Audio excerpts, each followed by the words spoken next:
Don't be fooled by the colorful stained glass windows of this house. Here, countless death sentences were whispered into existence. And stranger than all, the master of this mansion was killed by a single cup of poisoned coffee. This place was once a refuge for war-stricken families.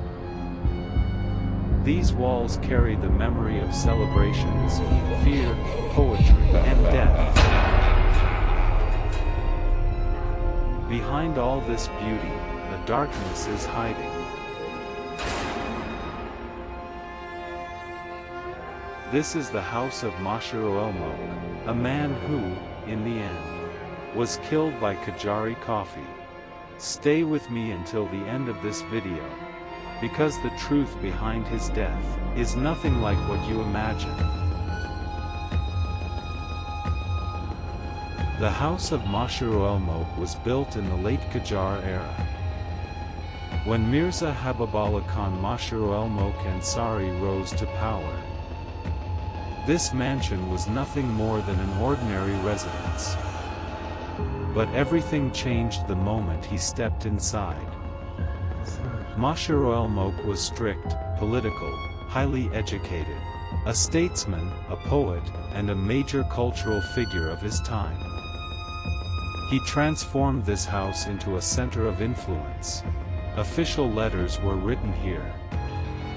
Government agents came and went. And, according to local accounts, some secret negotiations and even silent verdicts took place within these rooms. But amid power and politics, the house had another soul entirely. On many nights, this place echoed with poetry. Moshir invited poets, calligraphers, scholars, and writers.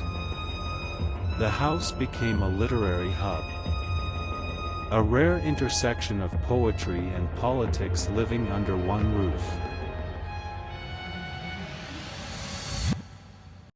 But what truly sets this mansion apart is not just its history.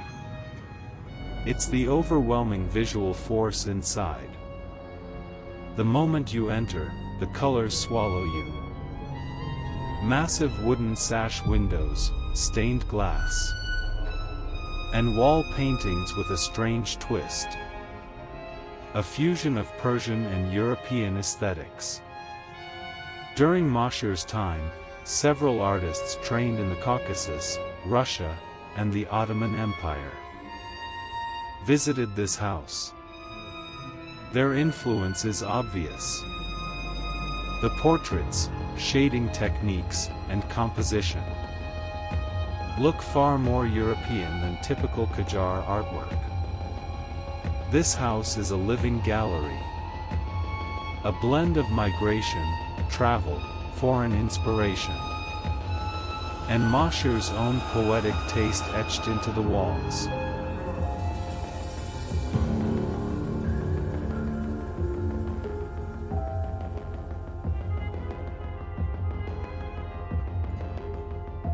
Decades later, turbulent years came. Wars, unrest, people fleeing their homes. And this magnificent mansion, the same one filled with poetry and diplomacy, became a shelter for the displaced. Women, children, wounded men slept in its rooms.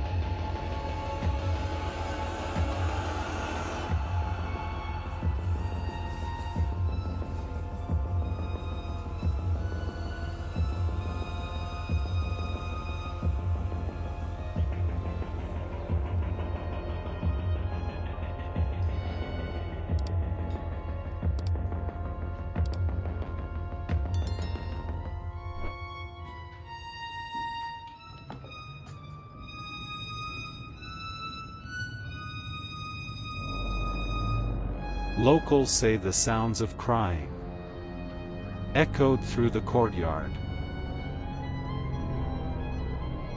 A house that once belonged to elites and poets turned into a sanctuary for survival.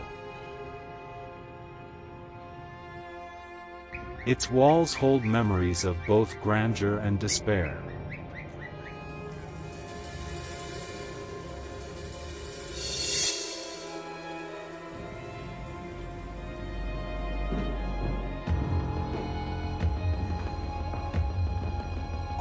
Now let's return to the story I promised you from the beginning. Qajari coffee.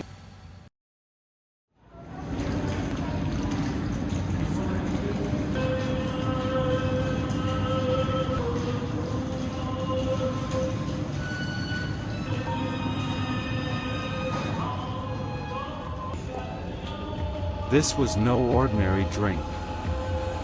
It was a political weapon. A cup of warm, fragrant coffee, mixed with poison, opium, or paralyzing substances. A silent assassinator.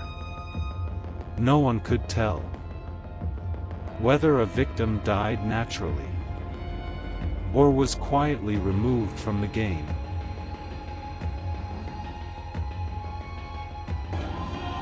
According to local oral history, Moshir al-Molk was poisoned in this very house. His close servants, attendants, and some say even his own maidservants, were involved in a conspiracy born from political rivalry. He had enemies, people who feared his influence, people who wanted him gone. His death came not by sword or gun, but through a single cup of coffee. Coffee he never suspected would be the last thing he tasted. From that night onward, a silent shadow of death settled over the house.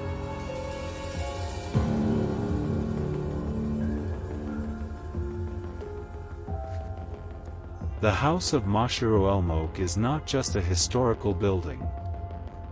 It is a living museum of power and poetry, art and politics, war, refuge, and assassination. Every room, every painted wall, every piece of colored glass holds a story. This house may look enchanting, but if you listen closely, you can still hear footsteps in the corridors, searching for a truth that was never fully revealed.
نداره.